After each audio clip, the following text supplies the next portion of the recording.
So, wir sind zurück in ARMA 3 und wir sitzen schon direkt drin im Hubschrauber, denn diesmal werden wir losfliegen, uns in die Luft begeben. Wir waren schon tauchen, wir waren in einer Nachtmission unterwegs, wir haben uns Camp Maxwell angeschaut und jetzt heben wir ab, denn es ist Zeit, nach oben zu gehen. So, now we are in a helicopter. We are going to have a look at the island and we are going to talk in this episode about the setting, about, of course, helicopters.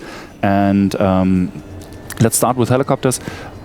You made a few months back, you did a game that focused completely on helicopters, Take on Helicopters.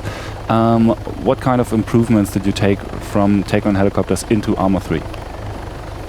Well, first of all, we can talk about the great experience of being in and around helicopters, and that feeds back into improved cockpits, a better sense of how a helicopter feels. There's little individual things we can look at, like the mirror, just the left here. So little bits of technology shared across the project have helped make the feeling of helicopters better. We can see the clouds in the sky.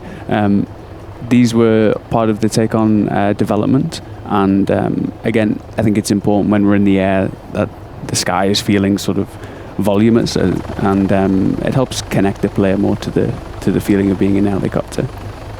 Also was man aus Take on Helicopters übernommen hat, war ja auch schon bekannt, ist die Wolkendarstellung, also die Volumetric Clouds. Oh, jetzt greifen wir sogar mal an. Und auch so kleine Details, wir haben es eben gerade gesehen, zum Beispiel der Spiegel zum Landen unten an der Ecke. And now we are attacking, as far as I can see. It's like near a radar station. That's right. You did this attack manually, yeah? Yeah, we made an attack path and laid down some rockets on quite a lightly armored jeep there with a machine gun mounted on the top. We see a helicopter that should be quite known to most players, and it doesn't look exactly like it's a futuristic technology. But we are in the future in this game. We are in the year 2035. What can you tell us about this setting? What's going on in the world? Well, as I alluded to before, 2035 does give us a little bit of flexibility in terms of the kind of hardware that we're going to be using. But yeah, to talk about the setting and the context, it also gives us some freedom there. We're not predicting the future. The goal of the context of 2035 is to give us some background, some reasons that we're fighting. We're playing as NATO forces, and we end up in a conflict with Iran.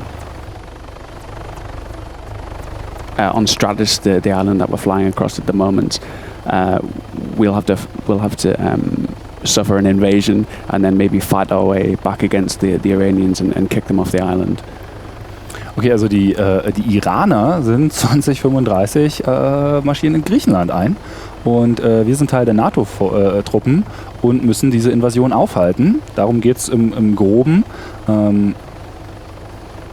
And one of the questions that popped up quite a lot in from our readers in the campaign of ARMA 2, you played mostly as an infantry soldier. There weren't many like helicopter or plane missions or tank missions and stuff like that.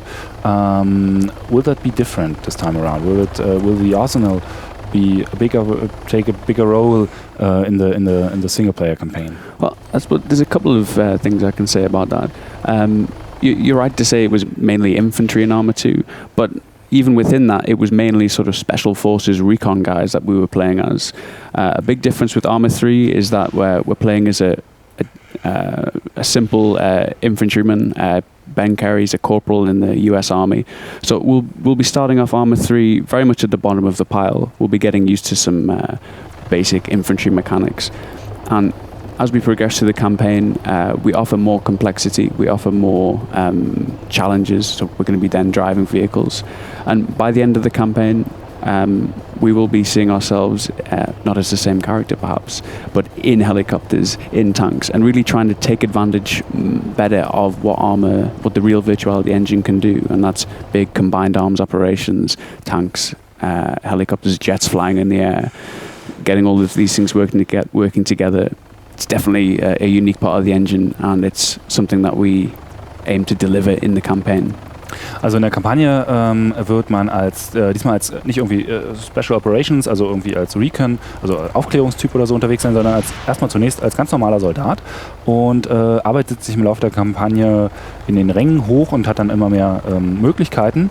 Und später in der Kampagne wird man eben auch Fahrzeuge fahren können oder Hubschraubermissionen oder Flugzeugmissionen bekommen. Nicht unbedingt als die Spielfigur, die man am Anfang gespielt hat. Also man schlüpft dann scheinbar offensichtlich im Laufe der Kampagne auch mal in andere Rollen rein. Aber es soll auf jeden Fall das Gefühl von großen Kämpfen aufkommen können.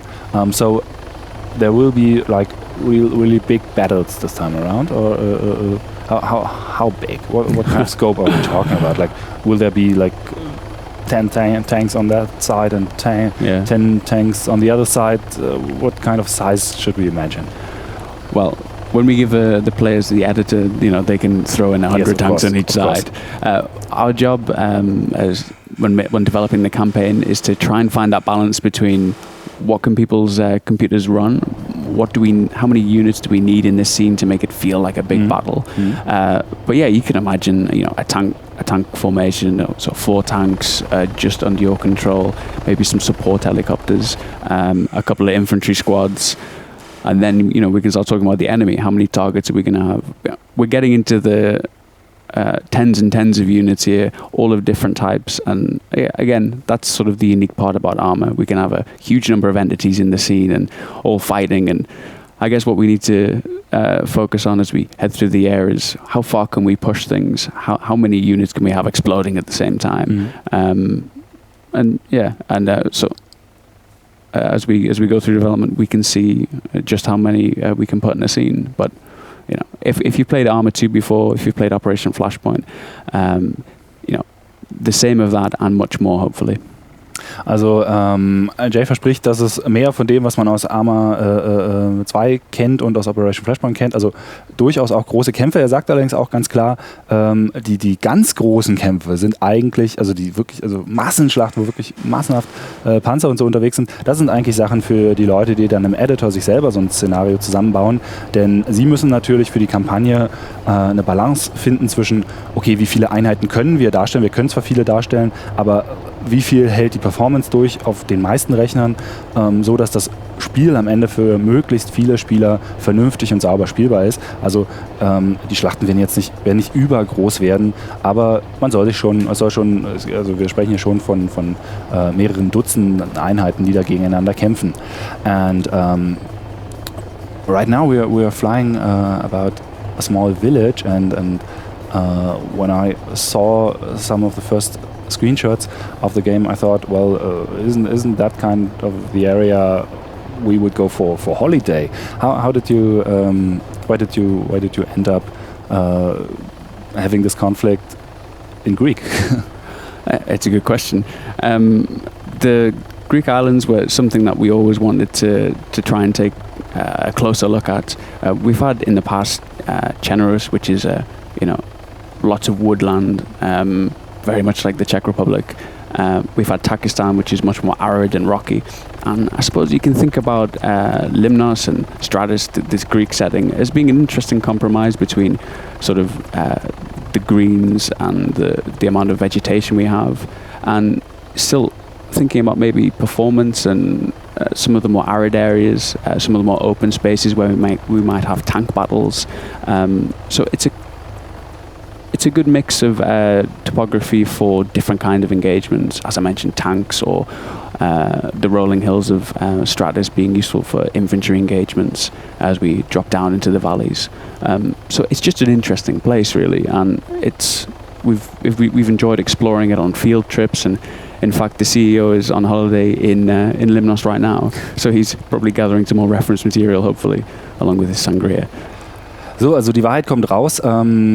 Das Setting ist natürlich nur dafür genommen worden, damit der Chef von Bohemia Interactive immer schön Urlaub da machen kann.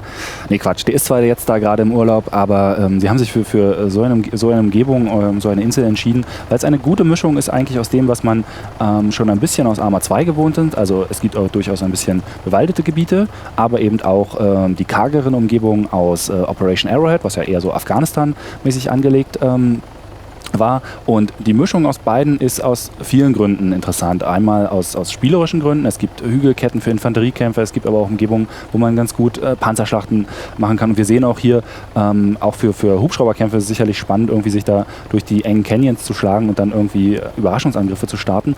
Und natürlich, so eine Umgebung ist auch für die Performance des Spiels ein bisschen besser. Wer Operation Arrowhead gespielt hat, wird gemerkt haben, das läuft in der Regel flüssiger als ARMA 2 mit der Tschernaros-Umgebung, weil einfach die Wälder viel leistungsfordernder sind als ein bisschen kargere Landschaften. Und auch da geht es also sehr darum, irgendwie eine Balance zu finden.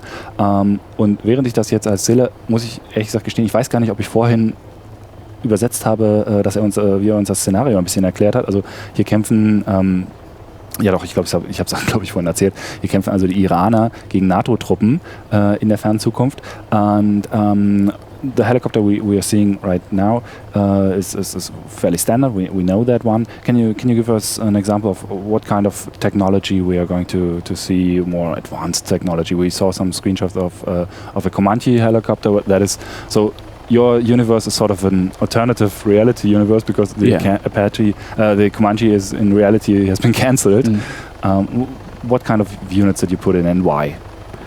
Well, you talked about the Comanche. There's also a couple of other gunships for the Iranians too. The community christened it the Hammock, where you get to see if that'll stick in development.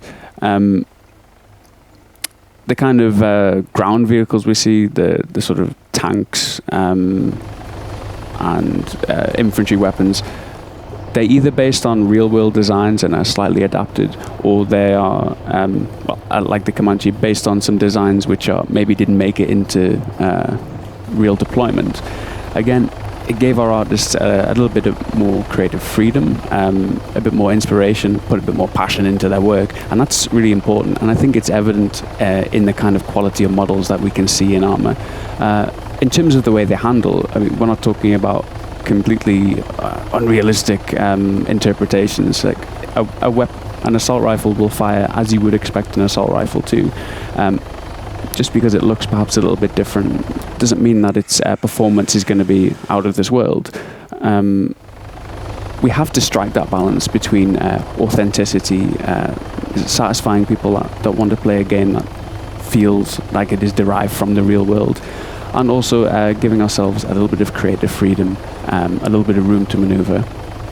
Also wir hatten das vorhin schon mal gehabt, also die Einheiten, die jetzt hier im Spiel drin sein werden, sind nicht komplett frei erfundene Einheiten, sondern basieren auf den Sachen, die es schon gibt, oder zum Beispiel Konzepte, die eingestellt sind, wie der Comanche-Helikopter, den es ja nur in der Realität, der ja gar nicht mehr in Massenproduktion gehen wird.